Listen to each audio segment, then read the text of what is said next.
Hello, good evening all.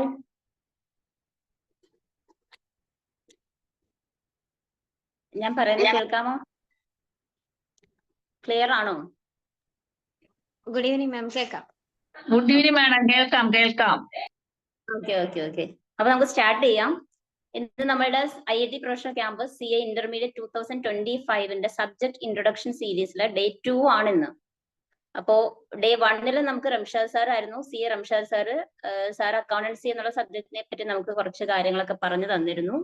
അപ്പോൾ ആദ്യം തന്നെ ഞാൻ നിങ്ങളെ വെൽക്കം ചെയ്യുകയാണ്. ഇപ്പൊ നമ്മളോടൊപ്പം ഉള്ളത് CA ഫൗണ്ടേഷൻ എക്സാം എഴുതി റിസൾട്ടിന് വേണ്ടിയിട്ട് വളരെയധികം ഈഗർലി വെയിറ്റ് ചെയ്യുന്ന CA ഫൗണ്ടേഷൻ സ്റ്റുഡൻസും അതോടൊപ്പം തന്നെ ഡിഗ്രി പാസ് ആയിട്ട് ഡയറക്റ്റ് എൻട്രി റൂട്ട് വഴി CA ഇന്റർമീഡിയറ്റിലേക്ക് വരാനിരിക്കുന്ന സ്റ്റുഡൻസുമാണ്.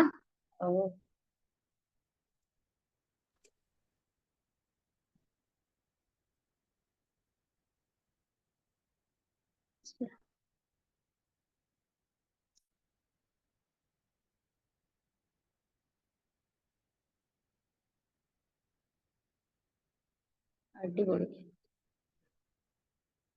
എന്തൊക്കെ വന്നു?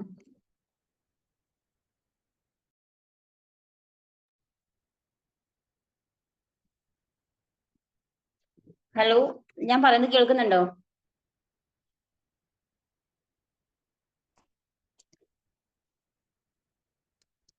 ഹലോ,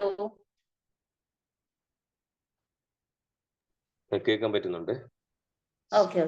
ഞാൻ എവിടെ വരെ പറഞ്ഞു നിർത്തി, എനിക്ക് ഇതുവരെ കേൾക്കാൻ പറ്റിയെന്ന് എനിക്കൊരു ഇതില്ല. എന്നാലും ഞാൻ പറയുകയാണ്, CA ഇന്റർമീഡിയറ്റ് സബ്ജക്ട് ഇൻട്രൊഡക്ഷൻ സീരീസിലെ ഡേ 2 ആണ് നമുക്ക് ഇന്നുള്ളത്. കഴിഞ്ഞ ദിവസം നമുക്ക് CA റംഷാദ് സാറിന്റെ അക്കൗണ്ടൻസി സബ്ജക്റ്റിനെ പറ്റിയുള്ള ഇൻട്രൊഡക്ഷൻ ആയിരുന്നു തന്നിരുന്നത്. അപ്പോ ഇന്ന് എനിക്ക് തോന്നുന്നു ഇൻട്രൊഡക്ഷൻ ഒട്ടും ആവശ്യമില്ലാത്ത ഒരു ഫാക്കൽറ്റിയാണ് നമ്മോടൊപ്പം ഉള്ളത്, CA സൂരജ് സാർ. സാർ നമുക്ക് കോസ്റ്റിംഗ് എന്നുള്ള സബ്ജക്റ്റിനെ പറ്റി ആയിരിക്കും കൂടുതലായിട്ട് പറയുന്നത്. അപ്പോ ഗുഡ് ഈവനിങ് സൂരജ് സാർ, ഞാനൊന്ന് പറഞ്ഞോട്ടെ. Good evening madam. Good evening. Okay.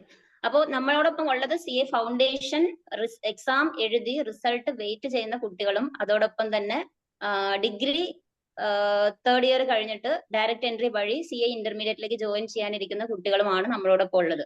അപ്പോൾ ഡിഗ്രി കഴിഞ്ഞ കുട്ടികളാണെങ്കിൽ ഏകദേശം എനിക്ക് തോന്നുന്നു കോസ്റ്റിംഗ് എന്നുള്ള സബ്ജക്റ്റിനെ പറ്റി ചെറുതായ ഒരു ഐഡിയ, വളരെ ചെറിയൊരു ഐഡിയ അവർക്ക് കാണേണ്ടതാണ്. അതേസമയം CA ഫൗണ്ടേഷൻ വഴി വരുന്ന കുട്ടികളാണ് എങ്കിൽ കോസ്റ്റിംഗ് എന്നുള്ള സബ്ജക്റ്റിനെ പറ്റി അവർക്ക് ഒന്നും തന്നെ അറിയില്ല.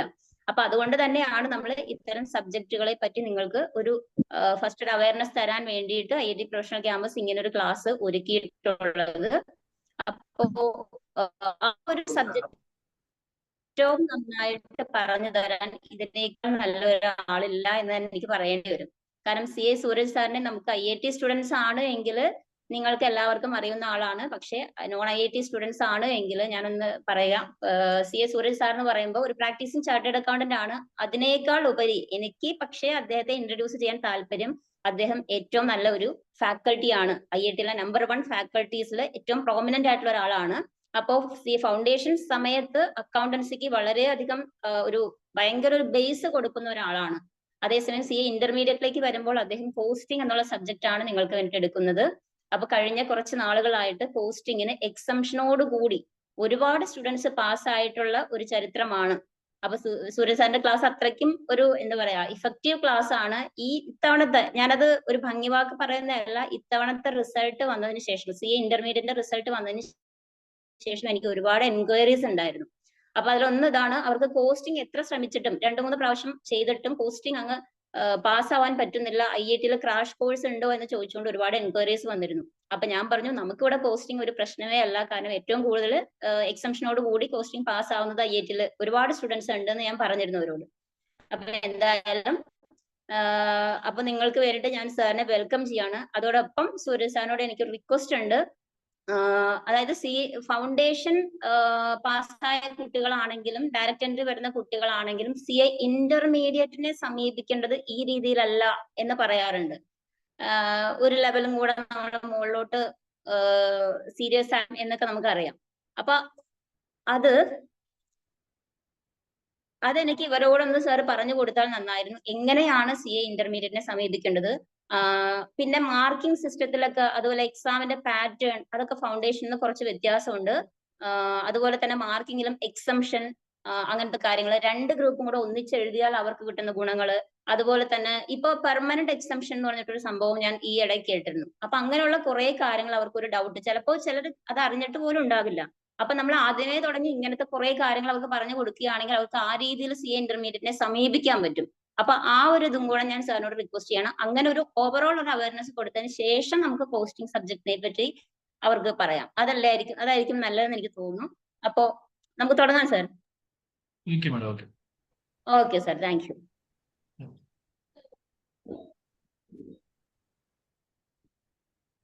അപ്പോൾ എല്ലാവർക്കും ഗുഡ് ഈവനിങ്.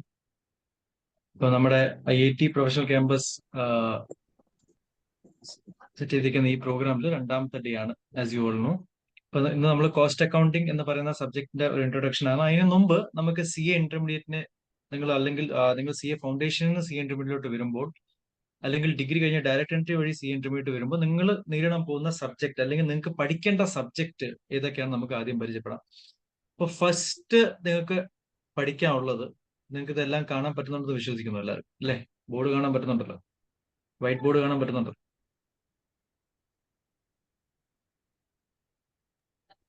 കാണാൻ പറ്റുന്നുണ്ട്. ഓക്കെ. അപ്പൊ നിങ്ങൾക്ക് ഫസ്റ്റ് പഠിക്കാനുള്ള സബ്ജക്ട് എന്ന് പറയുന്നത് അഡ്വാൻസ്ഡ് അക്കൗണ്ടിങ് ആണ്. Advanced accounting. ഇപ്പം പുതിയ സ്കീം ICAI ഇൻട്രൊഡ്യൂസ് ചെയ്തപ്പോൾ നേരത്തെ നിങ്ങൾക്കറിയാം നമുക്ക് ടോട്ടലി 8 സബ്ജക്റ്റ് ആയിരുന്നു ഇന്റർമീഡിയറ്റിൽ പഠിക്കാനുള്ളത്. ആ 8 സബ്ജക്ട് കുറച്ച് പുതിയ സ്കീം വന്നപ്പോൾ അത് 6 സബ്ജക്റ്റ് ആക്കി. അതിനകത്ത് വന്ന മേജർ ഒരു ചേഞ്ച് എന്ന് പറയുന്നത് നമുക്ക് 2 ഗ്രൂപ്പ് ഉണ്ടായിരുന്നു. ഗ്രൂപ്പ് 1 അക്കൗണ്ടിങ് പഠിക്കാനുണ്ടായിരുന്നു, ഗ്രൂപ്പ് 2 അഡ്വാൻസ്ഡ് അക്കൗണ്ടിങ് പഠിക്കാനുണ്ടായിരുന്നു. അങ്ങനെ 2 അക്കൗണ്ടിങ് ആയിരുന്നു നമുക്ക് ഇന്റർമീഡിയറ്റിൽ പഠിക്കാനുള്ളത്. അപ്പൊ അതിനകത്ത് പുതിയ സ്കീം വന്നപ്പോൾ ICAI ചെയ്തത് അതിനകത്ത് ബേസിക് ആയിട്ട് കുറച്ച് കാര്യങ്ങൾ പിന്നെയും നമ്മുടെ ഈ പറയുന്ന CA ഇന്റർമീഡിയറ്റിന്റെ അക്കൗണ്ടിങ്ങിൽ നിന്ന് നമ്മുടെ CA ഫൗണ്ടേഷന്റെ അക്കൗണ്ടിങ്ങിലോട്ട് ഇട്ടു. ഇപ്പൊ നിങ്ങൾ പുതിയ സ്കീം വഴിയാണ് എക്സാം CA ഫൗണ്ടേഷൻ എഴുതിയെങ്കിൽ നിങ്ങൾക്കറിയാം നിങ്ങൾക്ക് കമ്പനി അക്കൗണ്ടിൽ കുറച്ച് എക്സ്ട്രാ കാര്യങ്ങൾ പഠിക്കാനുണ്ടായിരുന്നു. അതേപോലെ പാർട്ട്ണർഷിപ്പിൽ കുറച്ച് എക്സ്ട്രാ കാര്യങ്ങൾ പഠിക്കേണ്ടി വന്നു. ഇൻകംപ്ലീറ്റ് റെക്കോർഡ്സ് വന്നു. ഇതൊക്കെ നേരത്തെ നമ്മുടെ CA ഇന്റർമീഡിയറ്റിന്റെ പോർഷൻ ആയിരുന്നു. അപ്പോ ICAI ആ പറയുന്ന പോർഷനൊക്കെ CA ഫൗണ്ടേഷനിലോട്ട് മാറ്റിയിട്ട് 2 അക്കൗണ്ടിങ് മെർജ് ചെയ്ത് ഒറ്റ അക്കൗണ്ടിങ്, അതിന്റെ പേര് അഡ്വാൻസ്ഡ് അക്കൗണ്ടിങ്. അപ്പൊ ആ പേര് തന്നെ നിങ്ങൾ നോക്കിക്കോ, അഡ്വാൻസ്ഡ് അക്കൗണ്ടിങ് ആണ്. അപ്പൊ ഞാൻ എപ്പോഴും ഫൗണ്ടേഷൻ സ്റ്റുഡൻസിനോട് പറയാറുള്ള കാര്യം എന്ന് പറയുന്നത്, നിങ്ങൾക്ക് അക്കൗണ്ടിങ്ങിന്റെ ബേസിക് സ്ട്രോങ് ചെയ്യാൻ പറ്റുന്ന ഒരു അവസരം എന്ന് പറയുന്നത് CA ഫൗണ്ടേഷനിൽ മാത്രമാണ്. CA ഫൗണ്ടേഷനിൽ നിങ്ങൾ പഠിക്കുന്ന ആ ബേസിക്സ്, നിങ്ങൾ ആ ഫസ്റ്റ് മൊഡ്യൂൾ ഉണ്ടല്ലോ, ആ മൊഡ്യൂൾ പിന്നെ നിങ്ങൾക്ക് വേറെ എങ്ങും പഠിക്കാൻ കിട്ടില്ല. കാരണം നമ്മൾ ഇന്റർമീഡിയറ്റിലോട്ട് വരുമ്പോൾ നമ്മൾ അക്കൗണ്ടിങ്ങിന്റെ അഡ്വാൻസ്ഡ് ഏരിയ ആണ് നമ്മൾ പഠിക്കുന്നത്. ഓക്കെ, അപ്പൊ അഡ്വാൻസ്ഡ് അക്കൗണ്ടിങ് നമ്മൾ കൺസിഡർ ചെയ്യുന്നത് one of the mark scoring subject ആണ്. നമുക്ക് ഈ പറയുന്ന സബ്ജക്റ്റുകളിൽ ഏറ്റവും കൂടുതൽ മാർക്ക് സ്കോർ ചെയ്യാൻ പറ്റുന്ന ഒരു സബ്ജക്റ്റ് ആണ് അഡ്വാൻസ്ഡ് അക്കൗണ്ടിങ് എന്ന് പറയുന്നത്. അഡ്വാൻസ്ഡ് അക്കൗണ്ടിങ് കഴിഞ്ഞിട്ട് നിങ്ങൾ ഇതിന്റെ ചെറിയൊരു രീതി നിങ്ങൾ CA ഫൗണ്ടേഷനിൽ പഠിച്ചതാണ്, പക്ഷെ ഇതിന്റെ അഡ്വാൻസ്ഡ് ലെവലാണ് നമുക്ക് CA ഇന്റർമീഡിയറ്റിൽ പഠിക്കാനുള്ളത്. അതാണ് നിങ്ങളുടെ corporate and other laws. Corporate and other laws. അപ്പൊ നമുക്ക് ലോ എന്ന് പറയുന്ന സബ്ജക്ട് നമുക്ക് പഠിക്കാനുണ്ട്, corporate and other laws. Okay, corporate and other laws നിങ്ങൾ ചെറുതായിട്ട് നിങ്ങൾ ഓൾറെഡി ഇവിടെ പഠിച്ചതാണ്.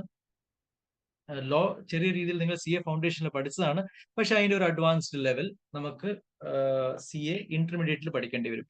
CA ഇന്റർമീഡിയറ്റിലോട്ട് വരുന്ന സമയത്ത് നമുക്ക് CA ഫൗണ്ടേഷനിൽ ഇപ്പോൾ ഒരു പ്രൊവിഷൻ എന്താ അല്ലെങ്കിൽ ചെറിയൊരു ഡിസിഷൻ മേക്കിങ്ങിന്റെ ക്വസ്റ്റൻ ഒക്കെ ആയിരിക്കും ചോദിക്കുന്നത്. പക്ഷേ കോർപ്പറേറ്റ് ആൻഡ് അതർ ലോസ് നമുക്ക് CA ഇന്റർമീഡിയറ്റിലോട്ട് വരുമ്പോഴത്തേക്ക് ഇച്ചിരി കൂടെ മോർ പ്രാക്ടിക്കൽ ആവും ലോ സബ്ജക്ട്.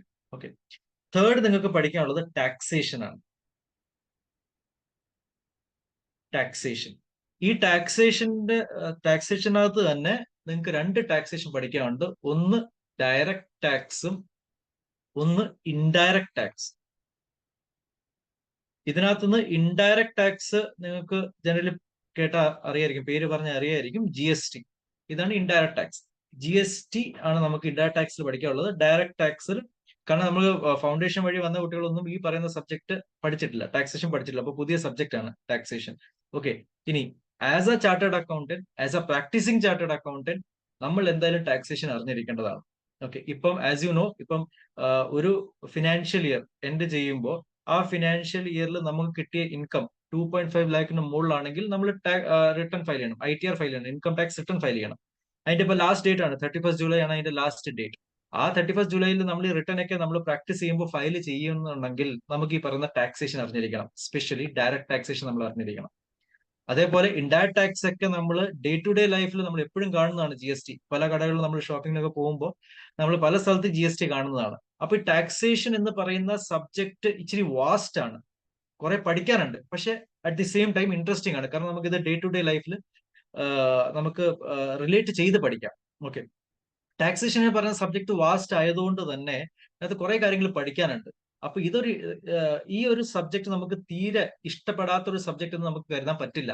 കാരണം ഒരു സ്റ്റാർട്ടേഡ് അക്കൗണ്ടന്റ് ഉണ്ടെങ്കിൽ അവൻ ഈ പറഞ്ഞ ഇപ്പൊ നമ്മൾ പഠിക്കുന്ന ഈ 6 സബ്ജക്റ്റും നമ്മുടെ CA ലൈഫിൽ വേണ്ടതാണ്. പക്ഷെ ടാക്സേഷൻ എന്ന് പറയുന്ന സബ്ജക്ട് അത്രയും കൂടുതൽ ഒരു ഇമ്പാക്ട് ഉണ്ട് നമ്മുടെ പ്രാക്ടീസ് ചെയ്യുന്ന സമയത്ത്. ഓക്കെ, അടുത്തത് ഫോർത്ത് സബ്ജക്ട് സെക്കൻഡ് ഗ്രൂപ്പ് വരും. ആദ്യത്തെ 3 സബ്ജക്ട് ഫസ്റ്റ് ഗ്രൂപ്പ് ആണെങ്കിൽ ഇനി ഫോർത്ത് സബ്ജക്ട് തൊട്ട് സെക്കൻഡ് ഗ്രൂപ്പിൽ സ്റ്റാർട്ട് ചെയ്യുവാണ്. സെക്കൻഡ് ഗ്രൂപ്പിലെ ആദ്യത്തെ സബ്ജക്ട് ആണ് fourth one, which is cost and management. Cost and management accounting.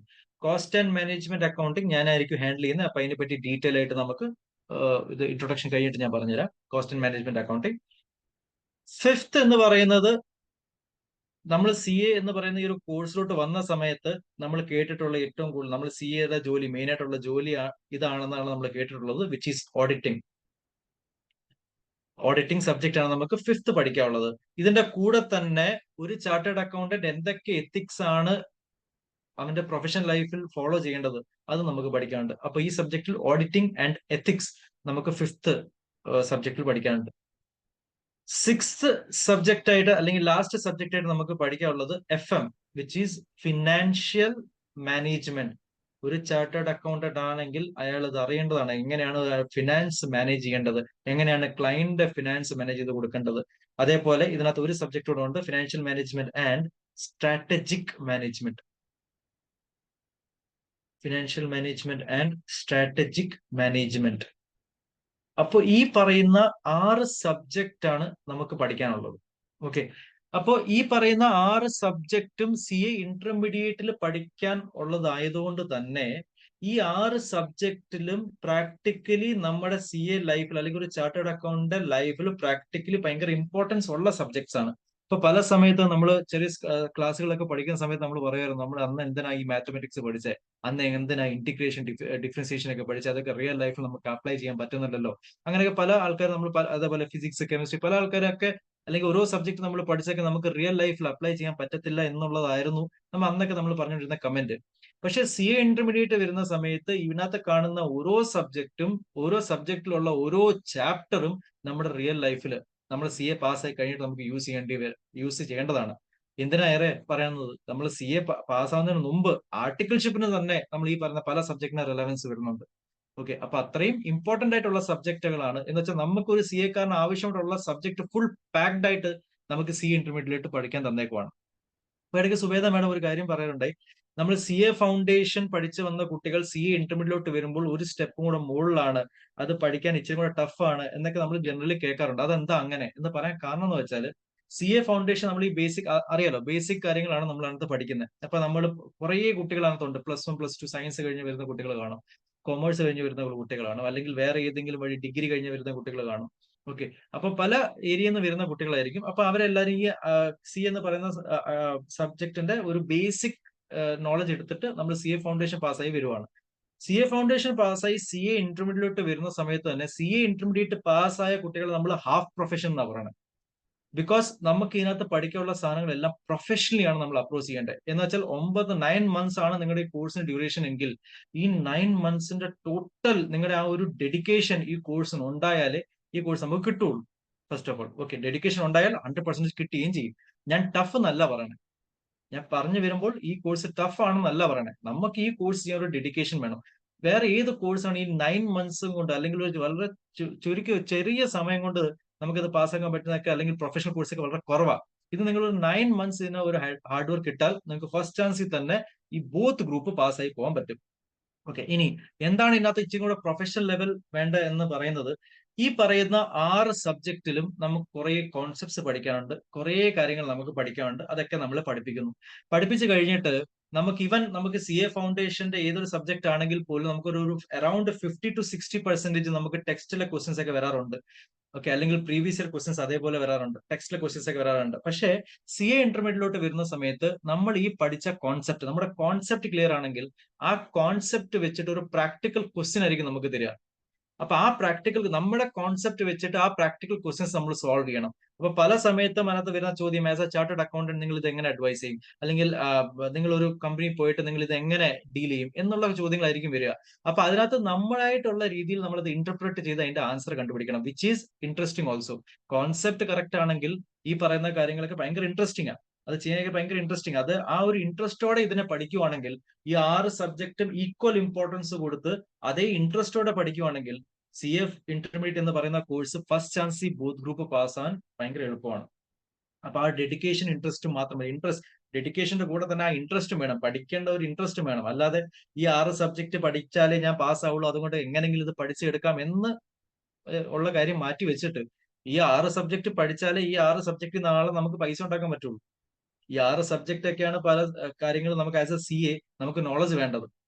പല സ്ഥലത്തും നമ്മൾ കൺസൾട്ടിങ് ചെയ്യുമ്പോഴായിരിക്കും നമുക്ക് പൈസ കിട്ടുക. ടാക്സേഷനൊക്കെ കൺസൾട്ടിങ് ചെയ്യുമ്പോഴായിരിക്കും നമുക്ക് പൈസ കിട്ടുക. കൺസൾട്ടിങ് ചെയ്യണമെങ്കിൽ ടാക്സേഷൻ ഡീറ്റെയിൽ ആയിട്ട് അറിയണം, അക്കൗണ്ട്സിന് കൺസൾട്ടേഷൻ ചെയ്യണമെങ്കിൽ അക്കൗണ്ട്സ് ഡീറ്റെയിൽ ആയിട്ട് അറിയണം, ഓഡിറ്റിംഗ് ചെയ്യണമെങ്കിൽ ഓഡിറ്റിംഗ് ഡീറ്റെയിൽ ആയിട്ട് അറിയണം. അപ്പൊ നമുക്ക് CA പാസ്സായി കഴിഞ്ഞിട്ട് ചെയ്യേണ്ട ആ വർക്ക് അതിനുവേണ്ടി നമ്മൾ ഡീറ്റെയിൽ ആയിട്ട് ഈ ഇന്റർമീഡിയറ്റ് തൊട്ട് പഠിക്കുവാണ്. ഓക്കെ, അപ്പൊ ഇതിനെ അപ്രോച്ച് ചെയ്യേണ്ട, ഞാൻ എപ്പോഴും കുട്ടികളുടെ അടുത്ത് പറയുന്നത്, നമ്മൾ പഠിക്കുന്ന നമ്മുടെ അപ്രോച്ച് ആണ് ചേഞ്ച് ചെയ്യേണ്ടത്. ഈ സബ്ജക്റ്റിലോട്ടുള്ള ഓരോ സബ്ജക്റ്റിനും ഒരു അപ്രോച്ച് ഉണ്ട്, ആ അപ്രോച്ചാണ് നമ്മൾ ചേഞ്ച് ചെയ്യേണ്ടത്. ആ അപ്രോച്ച് ചേഞ്ച് ചെയ്ത് കഴിഞ്ഞാൽ ഇത് പഠിച്ച് പാസ്സാവാൻ ഭയങ്കര സിമ്പിൾ ആണ്. ഇനി അടുത്തത്, എപ്പോഴും പഴയ സ്റ്റുഡൻസിനോടൊക്കെ നമ്മൾ ചോദിക്കുമ്പോൾ ചിലപ്പം ഇന്റർമീഡിയറ്റിലോട്ട് ക്ലാസ്സിൽ വരുമ്പോൾ അവർ സിംഗിൾ ഗ്രൂപ്പ് ആയിരിക്കും പ്രിപ്പയർ ചെയ്യുക. ഓക്കെ, പക്ഷെ ഈ പറയുന്ന പുതിയ സ്കീമിൽ അവർ 8 സബ്ജക്ട് എന്ന് പറഞ്ഞ് കുറച്ചിട്ടത് 6 സബ്ജക്റ്റ് ആയി. ഒന്ന്, രണ്ട് ഗ്രൂപ്പ് പാസ്സായാലേ ഇനി ആർട്ടിക്കിൾഷിപ്പിന് പോകാൻ പറ്റുള്ളൂ. പണ്ടൊക്കെ ഒരു ഗ്രൂപ്പ് പാസ്സായിട്ട് നമ്മൾ നേരെ ആർട്ടിക്കിൾഷിപ്പിൽ ചേർന്നിട്ട് അവിടെ ഇരുന്ന് നമുക്ക് പിന്നെ സെക്കൻഡ് ഗ്രൂപ്പൊക്കെ എഴുതാറ്. പക്ഷെ ഇപ്പൊ അങ്ങനെ പറ്റൂല. 2 ഗ്രൂപ്പ് പാസ്സായാലേ നമുക്ക് CA ആർട്ടിക്കിൾഷിപ്പിലോട്ട് കയറാൻ പറ്റുള്ളൂ.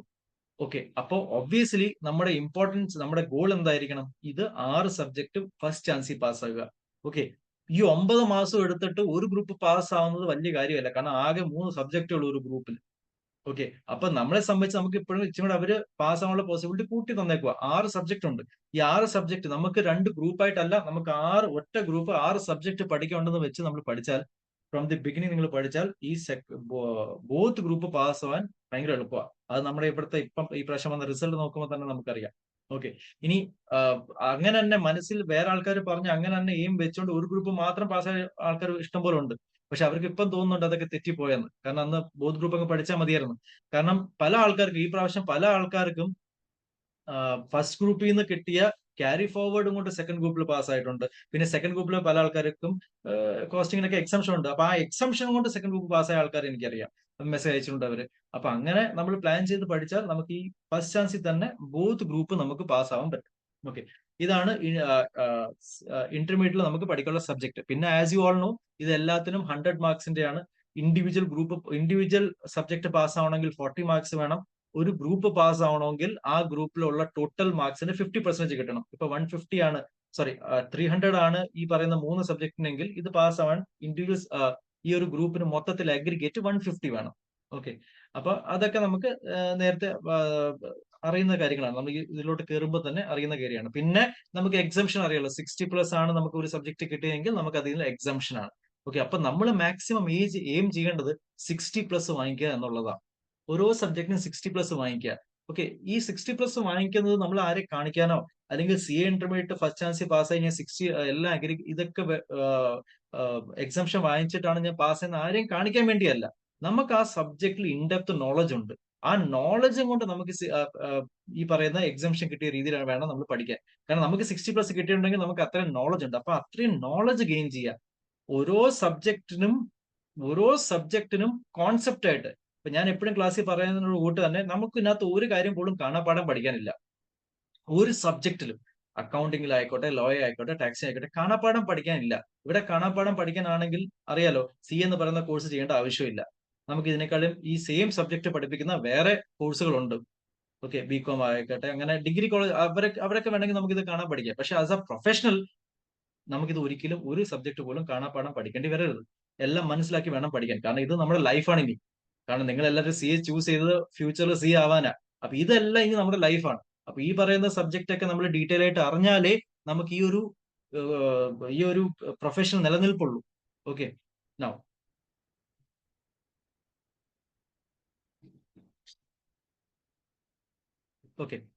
വിത്ത് ദിസ് നമുക്ക് ചെറുതായിട്ട് ഞാൻ എടുക്കുന്ന സബ്ജക്റ്റിലോട്ട് കയറാം, which is cost and management accounting.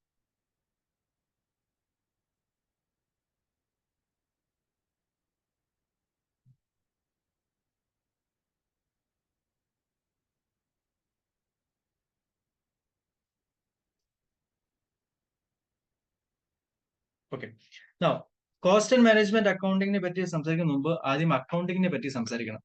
Taxation ചെയ്യാനാണെങ്കിലും, കോസ്റ്റിംഗ് ചെയ്യാനാണെങ്കിലും, ഓഡിറ്റിംഗ് ചെയ്യാനാണെങ്കിലും, ഏതൊരു ഏരിയ ചെയ്യാനാണെങ്കിലും അവിടെ അക്കൗണ്ടിങ് ഇമ്പോർട്ടന്റ് ആണ്. എല്ലാവരുടെയും ബേസിക്സ് അക്കൗണ്ടിങ്.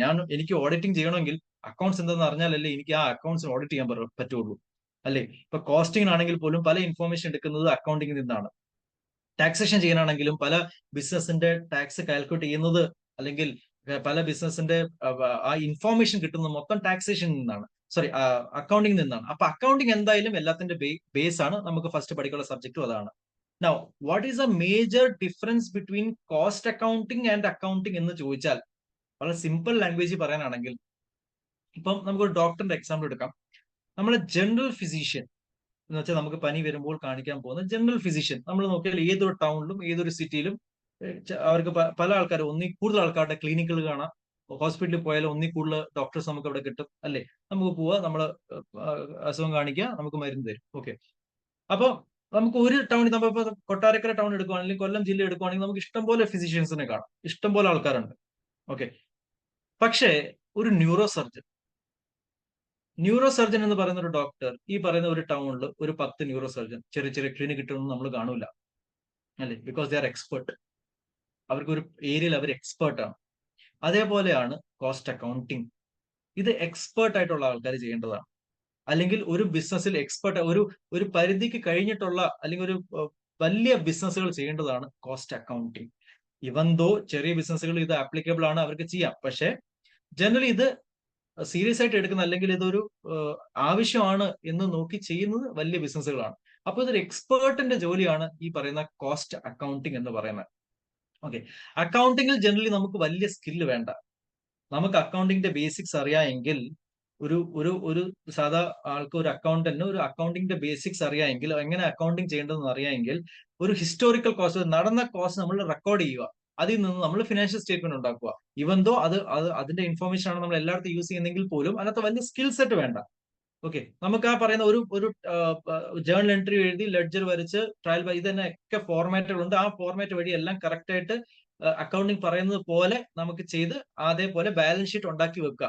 ഓക്കെ, അതിനകത്ത് പ്രത്യേകിച്ച് നമ്മുടേതായിട്ടുള്ള സ്കിൽ സെറ്റ് ഇട്ട് അല്ലെങ്കിൽ അതിനെ നമുക്ക് വലിയ രീതിയിൽ എന്തെങ്കിലും ചെയ്യാനൊന്നും പറ്റൂല. ആ നടന്ന കാര്യങ്ങൾ നമുക്ക് അതേപോലെ റെക്കോർഡ് ചെയ്ത് ബാലൻസ് ഷീറ്റിലാക്കാനേ നമുക്ക് പറ്റുള്ളൂ. ഓക്കെ, പക്ഷെ കോസ്റ്റ് അക്കൗണ്ടിങ് എന്ന് പറയുന്ന സബ്ജക്റ്റിൽ നമുക്ക് സ്കിൽ സെറ്റ് വേണം. അതുകൊണ്ട് തന്നെ നമുക്ക് അക്കൗണ്ടിങ്ങിൽ പല സാധനങ്ങളും നമുക്ക് ഫോർമാറ്റ് പഠിക്കാനുണ്ടെങ്കിൽ കോസ്റ്റിംഗിൽ ഫോർമാറ്റുകളില്ല. കോസ്റ്റിംഗിൽ മൊത്തം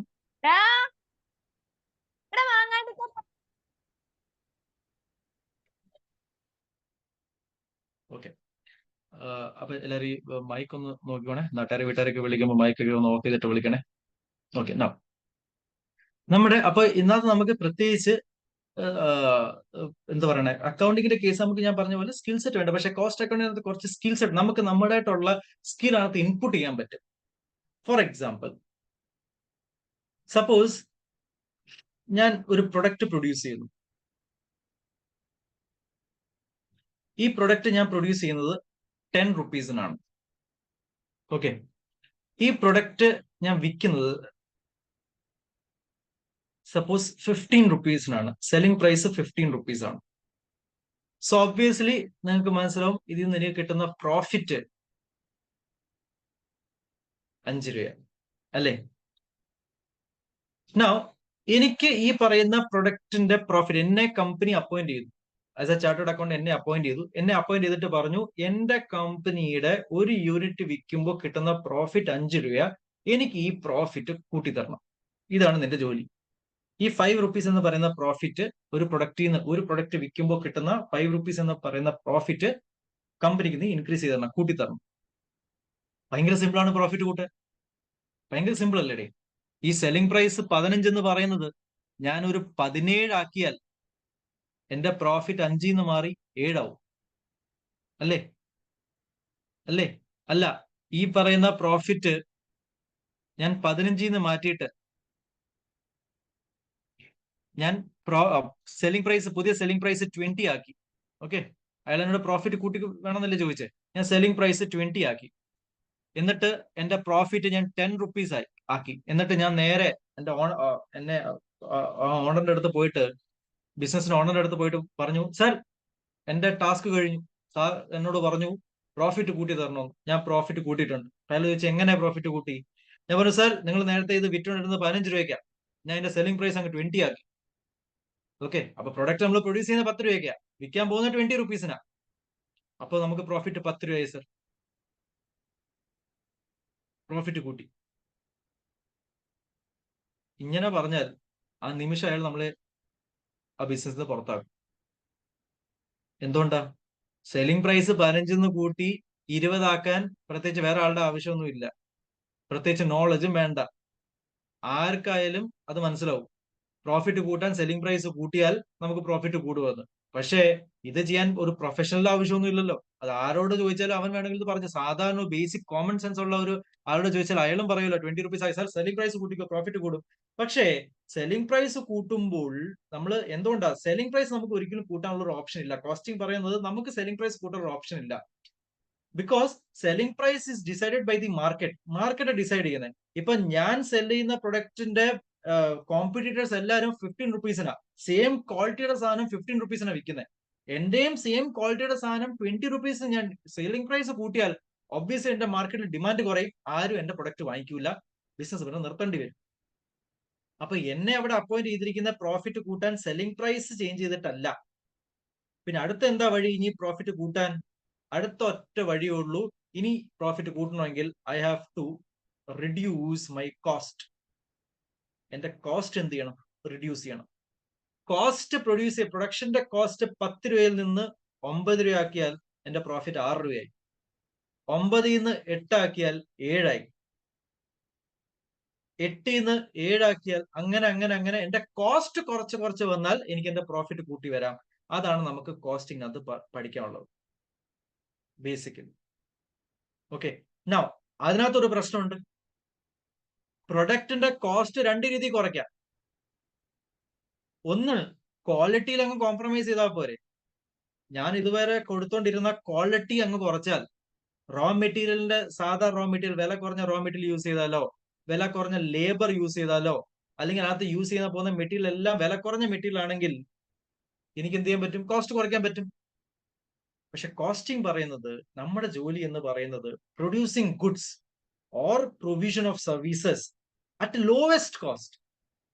നമുക്ക് പറ്റുന്ന പോസിബിൾ ലോവസ്റ്റ് കോസ്റ്റ് നമ്മൾ പ്രൊഡ്യൂസ് ചെയ്യണം, but not by compromising quality. ക്വാളിറ്റിയിൽ കോംപ്രമൈസ് ചെയ്തിട്ടല്ല കോസ്റ്റ് കുറയ്ക്കേണ്ടത്. എന്നാലോ ഈ കോസ്റ്റ് നമ്മൾ റിഡ്യൂസ് ചെയ്യണമെങ്കിൽ we have to control cost. Cost control ചെയ്താലേ കോസ്റ്റ് റിഡ്യൂസ് ചെയ്യുള്ളൂ.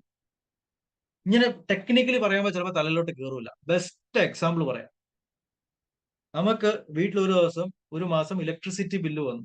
ഇലക്ട്രിസിറ്റി ബില്ല് ഭയങ്കരമായിട്ട് കൂടിയെന്ന് വിചാരിക്കുക. നോർമലി വന്നുകൊണ്ടിരുന്നത് 2000 പെട്ടെന്ന് 5000 വന്നു. ആ 5000 വരുന്ന സമയത്ത് തന്നെ വീട്ടിൽ ഭയങ്കര പ്രശ്നമാണ്. നമ്മുടെ വീട്ടിൽ അമ്മയൊക്കെ നമ്മളെ ചീത്ത വിളിക്കും, നമ്മളെ വഴക്ക് പറയും.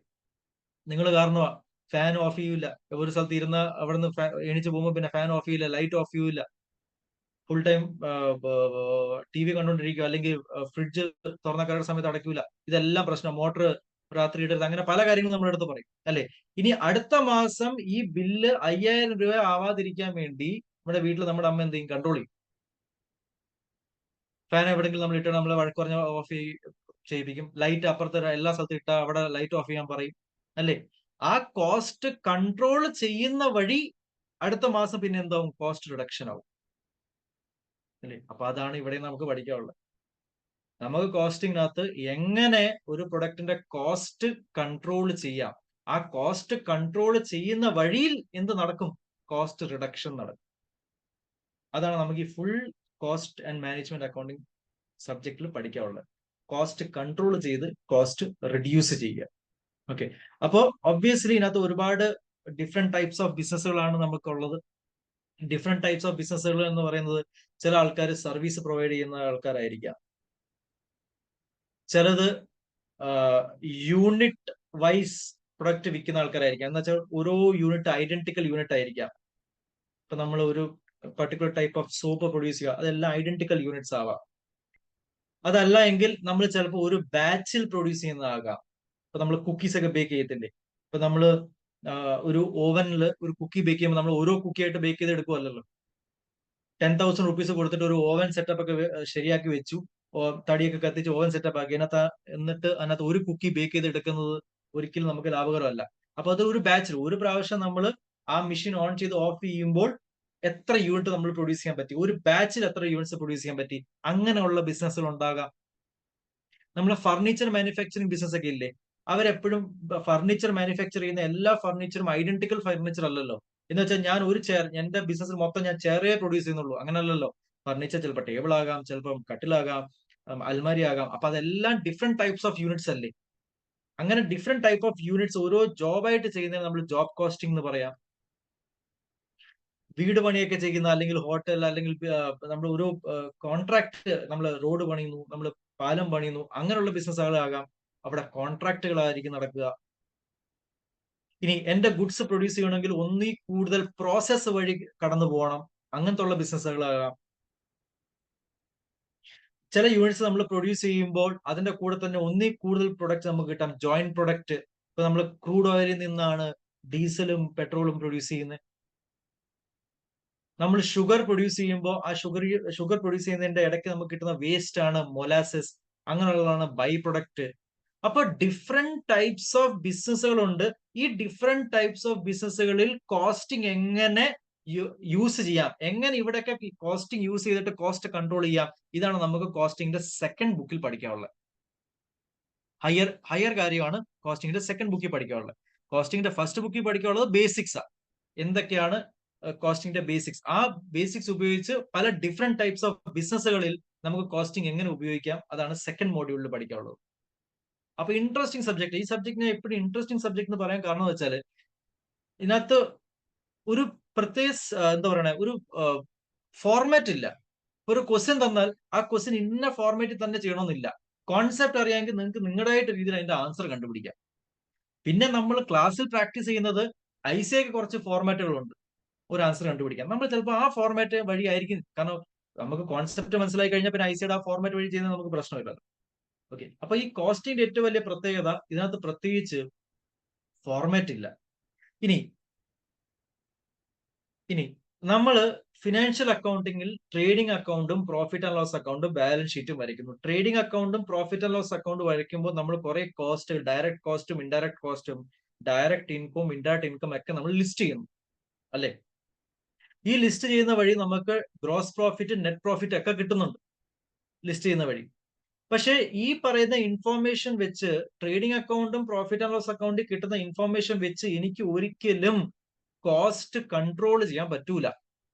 കോസ്റ്റ് കൺട്രോൾ ചെയ്താലേ എനിക്ക് കോസ്റ്റ് റിഡ്യൂസ് ചെയ്യാൻ പറ്റുള്ളൂ. കാരണം നടന്നു പോയ cost, the cost which already happen, ആ കോസ്റ്റ് ഞാൻ റെക്കോർഡ് ചെയ്യണം അക്കൗണ്ടിങ് അല്ലേ.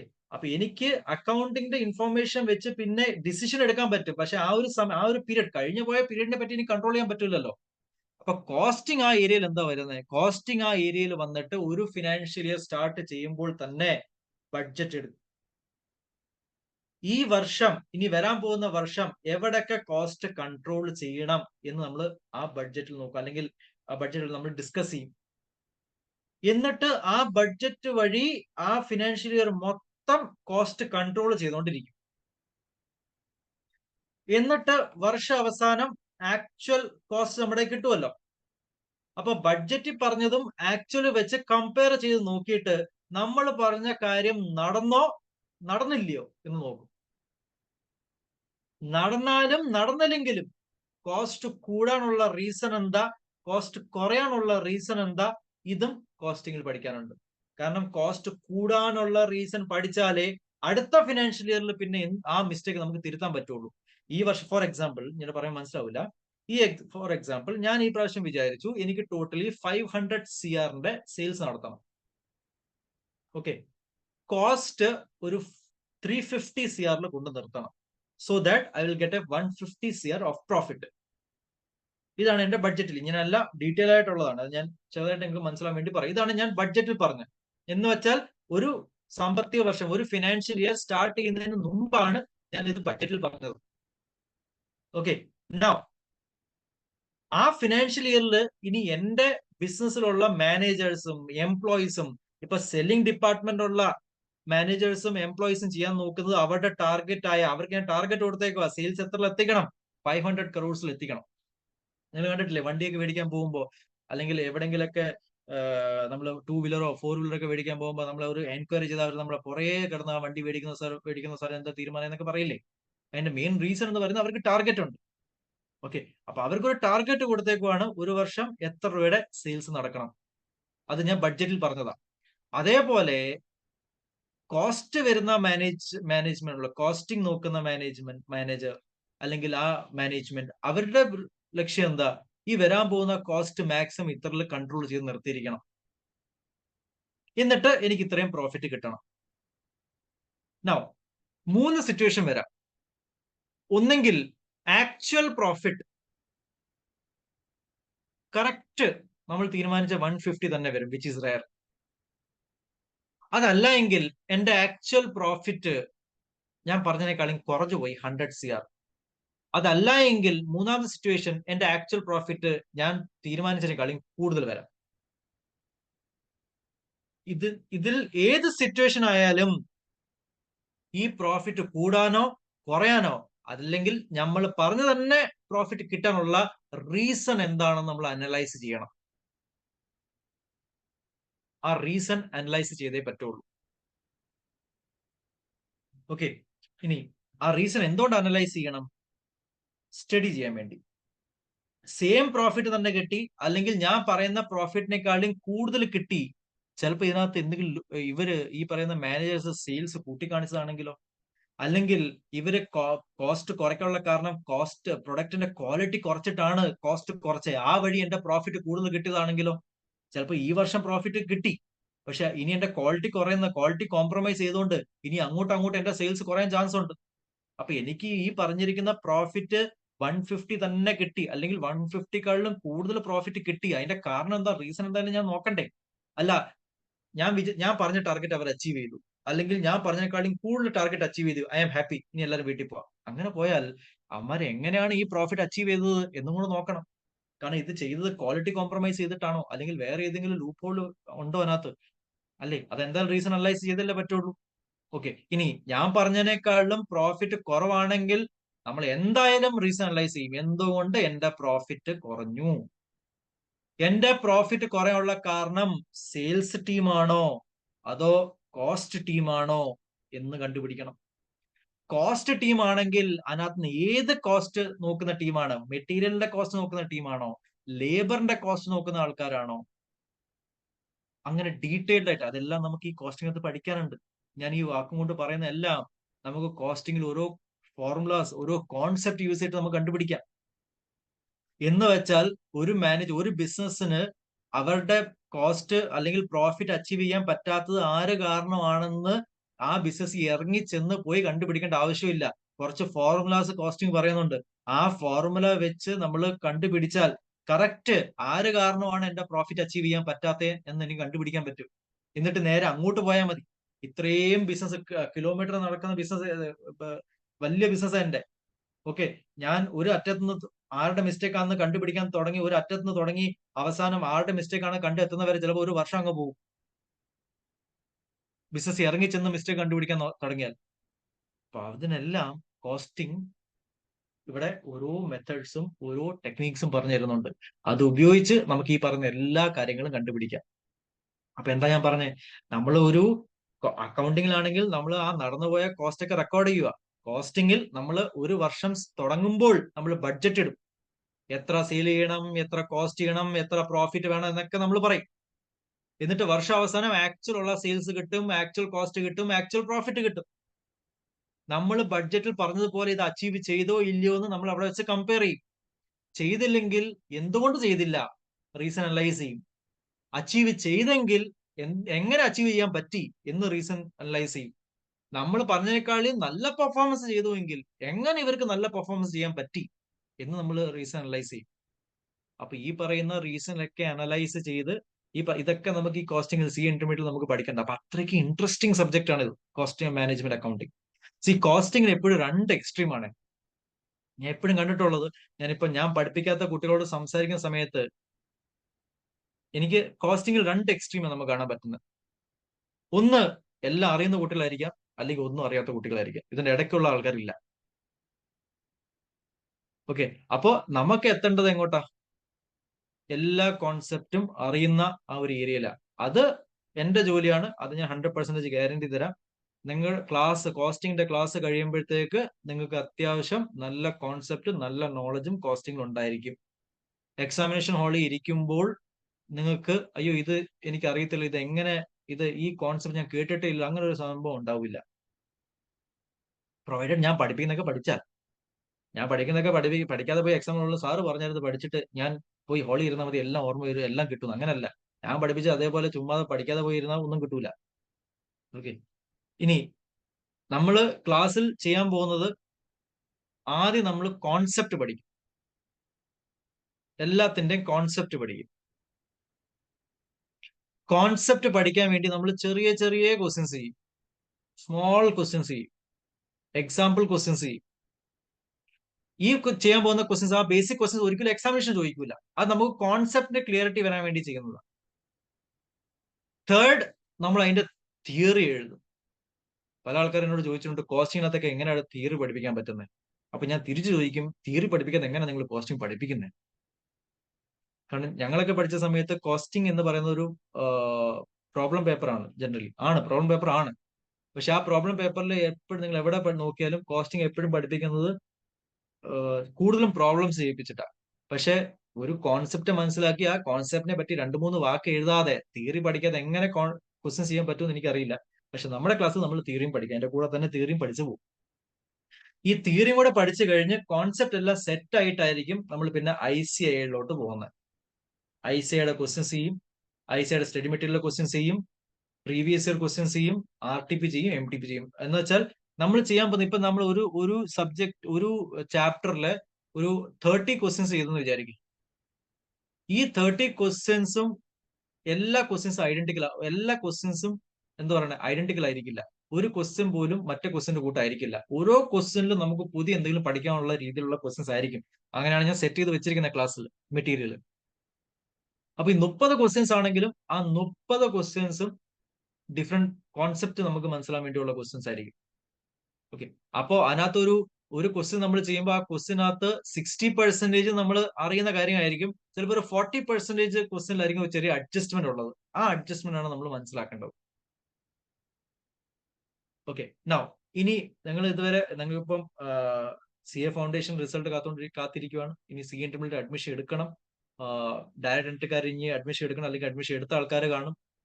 ഇതിനകത്തെ മനസ്സിലാക്കേണ്ട ഒരു കാര്യം എന്ന് പറയുന്നത്, ഞാനൊരു സീക്രട്ട് പറഞ്ഞുതരാം. CA ഇന്റർമീഡിയറ്റ് പാസ്സാവാൻ ഞാൻ എപ്പോഴും ക്ലാസ്സിൽ, ഞാൻ ഓരോ ആഴ്ചയും ഞാൻ ക്ലാസ്സിൽ കയറുമ്പോൾ ഞാൻ എന്റെ ക്ലാസ്സിൽ ഒരാഴ്ച ഒരു പ്രാവശ്യമെങ്കിലും പറയുന്നൊരു കാര്യമാണ്, CA ഇന്റർമീഡിയറ്റ് പാസ്സാകാനുള്ള മെയിൻ ഒരു സീക്രട്ട് എന്ന് പറയുന്നത്, നിങ്ങളുടെ ഇപ്പം അറിയാലോ, പാസും ഫെയിലിനൊക്കെ മാറ്റി അവർ സക്സസ്ഫുൾ എന്ന് ആക്കിയിട്ടുണ്ട്.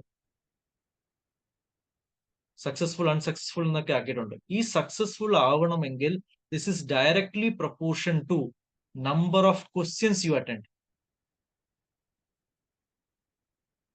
നിങ്ങൾ എത്ര ക്വസ്റ്റ്യൻസ് ഒരു സബ്ജക്റ്റിൽ എത്ര ക്വസ്റ്റ്യൻസ് ചെയ്യുന്നോ അത്രയും നിങ്ങളുടെ മാർക്കിന്റെ ആ ഒരു പ്രൊബാബിലിറ്റി ഇങ്ങനെ കൂടി കൂടി കൂടി വരും. 40, 50, 60, 70, 80.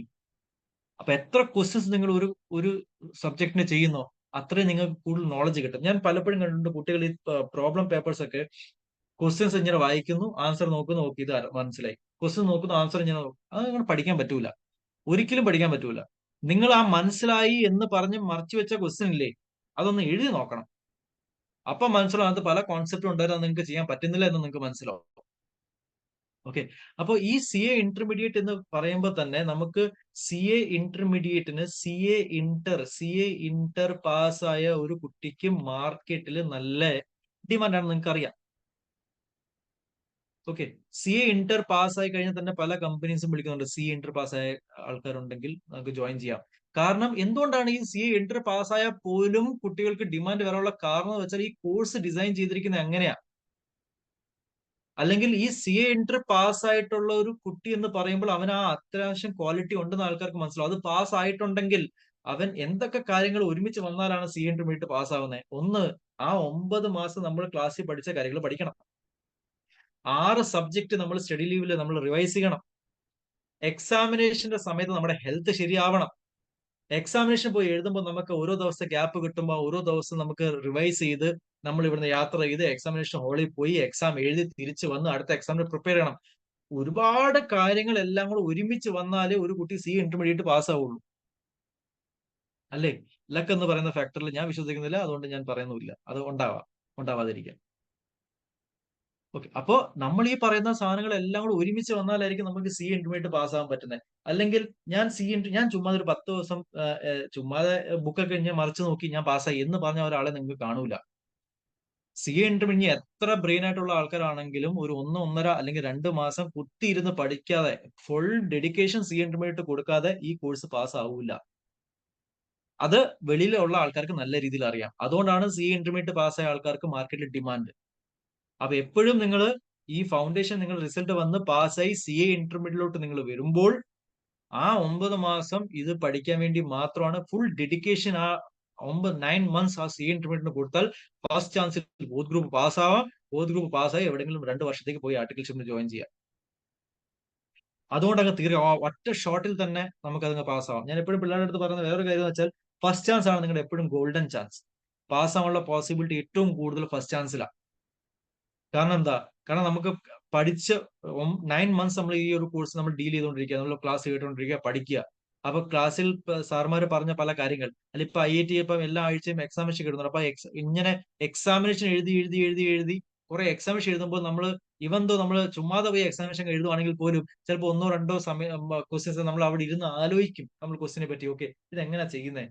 ചിലപ്പോൾ നമ്മൾ ഒന്ന് വീട്ടിൽ പോയി നോക്കും, ഇന്ന് IIT എക്സാമിനേഷൻ ഇട്ടു, അപ്പൊ ആ എക്സാമിനേഷൻ എങ്ങനെയാണ് ഇത് വന്നത് അതൊന്ന് നോക്കിയാൽ അതൊക്കെ ഒരു പഠനം, അതൊക്കെ ഒരു ലേണിംഗ് ആണ്. ചിലപ്പോൾ അതൊക്കെ എക്സാമിനേഷൻ അതേപോലെ ക്വസ്റ്റ്യൻ വരാം. ഫസ്റ്റ് ചാൻസ് പാസ്സായില്ല, സെക്കൻഡ് ചാൻസ് ആകുമ്പോഴത്തേക്ക് പിന്നെ നമ്മൾ സ്വന്തമായിട്ടാണ് പഠിക്കുന്നത്. പിന്നെ ഇനി വേറെ ഇൻസ്റ്റിറ്റ്യൂട്ടിൽ പോവാണെങ്കിൽ പിന്നെയും ക്ലാസ് അറ്റൻഡ് ചെയ്യും, നമ്മൾ പിന്നെയും CA ഇന്റർമീഡിയറ്റിൽ പഠിക്കും. അങ്ങനെയൊക്കെ നമ്മൾ ഒരുപാട് സമയം ഇതൊക്കെ പോവല്ലേ. അപ്പൊ ഫസ്റ്റ് ചാൻസ് ആണ് നിങ്ങളുടെ എപ്പോഴും ഗോൾഡൻ ചാൻസ്. അപ്പൊ ഇവിടെ കറക്റ്റ് ആയിട്ട് ഇപ്പൊ നമുക്ക് ഇവിടെ ഏറ്റവും വലിയ ഹെൽപ്പ് വരുന്നത് വെച്ചാൽ ഇപ്പൊ ഞാനൊരു 2 ചാപ്റ്റർ പഠിപ്പിച്ചാൽ ആ 2 ഇപ്പം ഓരോ ക്ലാസ്സിനോ എനിക്കൊന്ന് IIT ഓരോ റെപ്രസെന്റേറ്റീവ്സ് ഉണ്ട്. അപ്പൊ നമ്മള് ചോദിക്കും നമ്മുടെ അടുത്ത് എപ്പോഴാണ് നമ്മുടെ സാർ ഒരു ചാപ്റ്റർ കഴിഞ്ഞോ, ആ ചാപ്റ്റർ കഴിഞ്ഞപ്പോൾ അടുത്ത ആഴ്ച തന്നെ ആ ചാപ്റ്ററിന്റെ എക്സാമിനേഷൻ ഇടും. ആ എക്സാമിനേഷൻ ഇടുമ്പോൾ ഒബ്വിയസ്ലി അവര് പ്രീവിയസ് ഇയർ ക്വസ്റ്റ്യൻസ് ഒക്കെ അതിനകത്ത്, അല്ലെങ്കിൽ ICAയുടെ ക്വസ്റ്റ്യൻസ് ആയിരിക്കും ജനറലി അതിനകത്ത് തരിക. അപ്പൊ ആ ക്വസ്റ്റ്യൻസ് തരുമ്പോൾ ഒബ്വിയസ്ലി കുട്ടികൾക്ക് ചിലപ്പോൾ ചെയ്യാൻ പറ്റാത്തുള്ള ക്വസ്റ്റ്യൻ വന്നാൽ അപ്പൊ തന്നെ പിള്ളേർ നമ്മുടെ അടുത്ത് വന്ന് ചോദിക്കും, അപ്പൊ തന്നെ അവിടെ ക്ലിയർ ആവും. അപ്പൊ ആ ഒരു പ്രോസസ്സ് അവിടെ ഉണ്ടായതുകൊണ്ട് പാസ് ആവാനുള്ള പോസിബിലിറ്റി ഭയങ്കര കൂടുതലാണ്. ഇപ്പൊ ഞാൻ പഠിപ്പിച്ച് അങ്ങ് പോയി, ഒന്ന് ആലോചിച്ച് നോക്കിയേ, ആദ്യത്തെ 2 മാസം കൊണ്ട് ചിലപ്പോൾ കോസ്റ്റിംഗ് അങ്ങ് തീർന്നു വിചാരിക്കും. കോസ്റ്റിംഗ് ഞാൻ പഠിപ്പിച്ച് തീർത്തു, ഫുൾ കോസ്റ്റിംഗ്, ഫുൾ 2 ബുക്കും തീർന്നു. പിന്നെ ഉള്ള 7 മാസവും നിങ്ങൾ വേറെ സബ്ജക്ട് പിന്നെ ഈ പറയുന്ന കോസ്റ്റിംഗ് റിവൈസ് ചെയ്യുക. പിന്നെ ഇതിനെപ്പറ്റി നമ്മൾ സംസാരിക്കുന്നേ ഇല്ല എങ്കിൽ ആ ടച്ച് അങ്ങ് വിട്ടുപോകും, നമ്മൾ പഠിച്ച് മൊത്തം അങ്ങ് പോകും. അപ്പൊ അതിന് ഏറ്റവും കൂടുതൽ വേണ്ടത് IIT ഇടുന്ന എക്സാമിനേഷൻ നിങ്ങൾ അറ്റൻഡ് ചെയ്യുക. ഇപ്പൊ CA ഇന്റർമീഡിയറ്റ് പഠിപ്പിക്കുന്ന സമയത്ത് ഇടയ്ക്കിടയ്ക്ക് എക്സാമിനേഷൻ ഇടും. അപ്പൊ ഈ എക്സാമിനേഷൻ എത്ര ഇതുണ്ടായാലും നമ്മൾ എന്ത് ചെയ്യുക, മാക്സിമം എക്സാമിനേഷൻ അറ്റൻഡ് ചെയ്യുക. നമ്മൾ മാക്സിമം എക്സാമിനേഷൻ പഠിക്കുമ്പോൾ പഠിച്ച് എഴുതാൻ ശ്രമിക്കുക. പിള്ളേരുടെ ജനറലി കമന്റ് ഞാൻ കേൾക്കുന്നത്, സർ എക്സാമിനേഷൻസ് ഒന്ന് കുറയ്ക്കാമോ, ഇങ്ങനെ എക്സാമിനേഷൻ ഇട്ടാൽ എന്താ പറയണേ, നമുക്ക് പെട്ടെന്ന് നമുക്ക് ഭയങ്കര പ്രഷർ വരുന്നു. എന്ന് വെച്ചാൽ അന്ന് പഠിക്കുന്നത് പഠിക്കണം, ഓക്കെ, എക്സാമിനേഷന് പഠിക്കണം, എക്സാമിനേഷൻ മാർക്ക് കിട്ടണം, ഓക്കെ, ഇപ്പൊ ഇത് ഭയങ്കര പ്രഷർ വരും. CA ഇന്റർമീഡിയറ്റിൽ പ്രഷർ വന്നില്ല എങ്കിൽ you are going in A wrong way. CA intermediate പഠിക്കുമ്പോൾ നമുക്ക് പ്രഷർ വരണം, നമുക്ക് പോർഷൻസ് തീരാൻ ഉള്ള ആ ഒരു ഇത് നമ്മുടെ കയ്യിൽ ഉണ്ടാവണം. ഓക്കെ, സാറ് പഠിപ്പിച്ച പോർഷൻ തീരണം, എത്രയും പെട്ടെന്ന് പഠിക്കണം, അതിന്റെ ഇടയ്ക്ക് എക്സാമിനേഷൻ എഴുതണം, ആ പറയുന്ന ഒരു പ്രഷർ വരണം. ആ പ്രഷറിലൊക്കെ വന്നാലേ നിങ്ങൾ ഒരു ഹാഫ് പ്രൊഫഷണലായി CA ആർട്ടിക്കൽഷിപ്പിന് പോകാൻ പറ്റുള്ളൂ.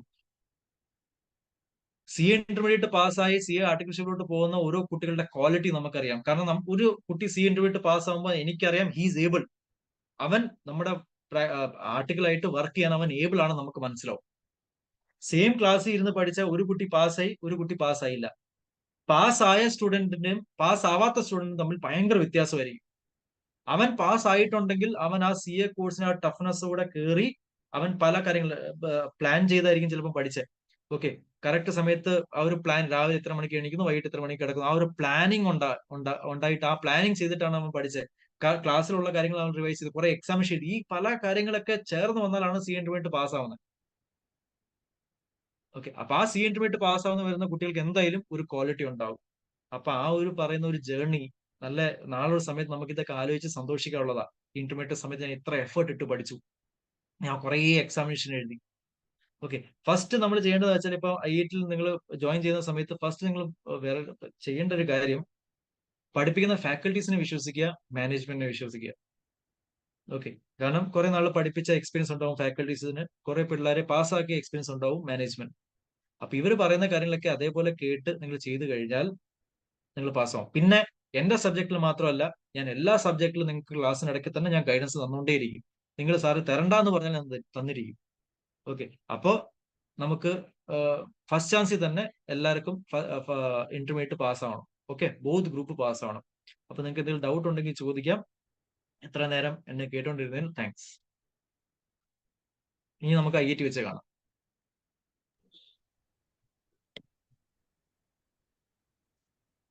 Thank you sir. അപ്പൊ ഡൗട്ട് ഒന്നും ഇല്ല അപ്പൊ പിള്ളേർക്ക്. ഞാൻ ഇത് വിചാരിച്ചതേ, ഇതൊരു തുടക്കം തുടങ്ങി നീ പറയണമെന്നുണ്ടായിരുന്നു, ഇത് റേഡിയോ കമ്മ്യൂണിക്കേഷൻ അല്ല. റേഡിയോ കമ്മ്യൂണിക്കേഷൻ എന്ന് പറയുമ്പോൾ 1 വേ കമ്മ്യൂണിക്കേഷൻ ആണല്ലോ. നിങ്ങൾ ഇന്ററാക്ട് ചെയ്യണേ എന്ന് എനിക്ക് പറയാൻ ഉണ്ടായിരുന്നു, ഞാൻ വിട്ടുപോയതായിരുന്നു. അപ്പൊ എന്തെങ്കിലും ഡൗട്ട് ആർക്കെങ്കിലും ഉണ്ടോ? ആർക്കുമില്ല, എല്ലാം മനസ്സിലായി കാണും. സാർ ഇത്രയും പറഞ്ഞപ്പോ എനിക്ക് തോന്നിയത്, എപ്പോഴും മനോജ് സാർ പറയുന്ന ഒരു സെന്റൻസ് എനിക്ക് ഓർമ്മ വരും, ചാർട്ടേഡ് അക്കൗണ്ടന്റ് ആണ് ബിസിനസിന്റെ ബ്രെയിൻ എന്ന് പറയും സാർ. അപ്പൊ ഒരു കോസ്റ്റ് അക്കൗണ്ടന്റിന്റെ കയ്യിലാണ് ഒരു ബിസിനസിന്റെ പ്രോഫിറ്റിൽ കൂടുതലും ഇരിക്കുന്നതല്ലോ. അപ്പൊ അതുകൊണ്ടായിരിക്കാം അങ്ങനെ പറയുന്നത്. സാർ എപ്പോഴും പറയാറുണ്ട് ചാർട്ടേഡ് അക്കൗണ്ടന്റ് ആണ് ബിസിനസിന്റെ ബ്രെയിൻ എന്ന്. ഒരു കാര്യം കൂടി ചോദിച്ചോട്ടെ സാർ, ഈ കോസ്റ്റിംഗിന്റെ എക്സാം ക്വസ്റ്റ്യൻ പാറ്റേണിനെ പറ്റി കൂടെ ഒന്ന് പറയാമോ?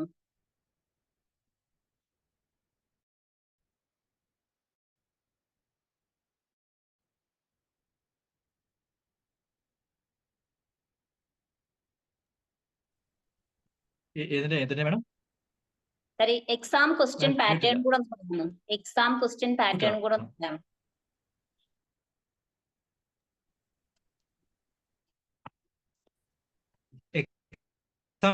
Question pattern. ആ മാഡം ICAയ്ക്ക് ഇപ്പൊ എക്സാം ക്വസ്റ്റ്യൻ പാറ്റേൺ ഇല്ല. ഇപ്പൊ നമുക്ക് ഒരു പാറ്റേണും ഈ കഴിഞ്ഞ കാലങ്ങളിലൊക്കെ ഉള്ള past year examination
hello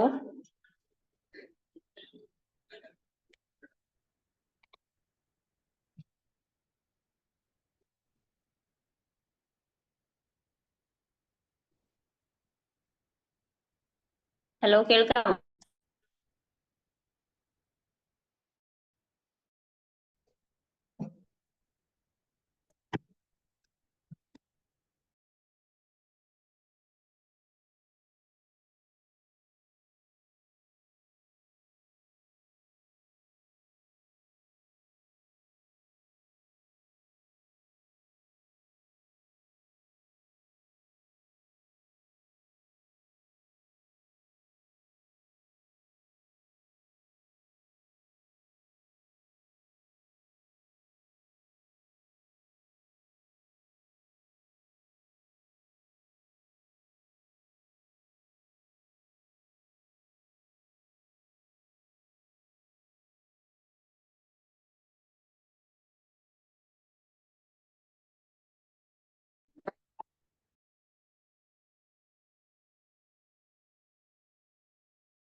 hello sir, കേൾക്കാവോ?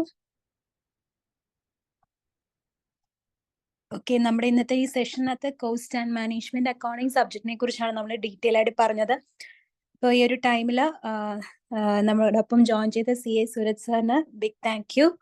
ഇപ്പോൾ സ്റ്റുഡൻസിന് എല്ലാവർക്കും കോഴ്സിനെ കുറിച്ചും സബ്ജക്റ്റിനെ കുറിച്ചും ഒരു കംപ്ലീറ്റ് ഗൈഡൻസ് ഈ ഒരു സെഷനിൽ നിന്ന് കിട്ടിയിട്ടുണ്ട്. സോ സർ, നമുക്ക് വൈൻഡപ്പ് ചെയ്യാം. സർ, കേൾക്കാമോ?